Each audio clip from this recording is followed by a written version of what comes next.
ဆုံးရှုံးခြင်းသာရရှိခဲ့ပြီဒါကိုမှရင်တစ်ခုလုံးမထင်ချင်မှာလမ်းဟောင်းလေးမနှလုံးသားတစ်ခုရဲ့တီးတို့ငိုတမ်းကြားနိုင်မလား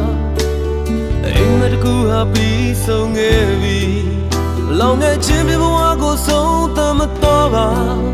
ဆုံးနိုင်ခွင့်ရှိလဲဆုံးခြင်းသေးပါရဲ့ဒီလမ်းလေးပေါ်မှာ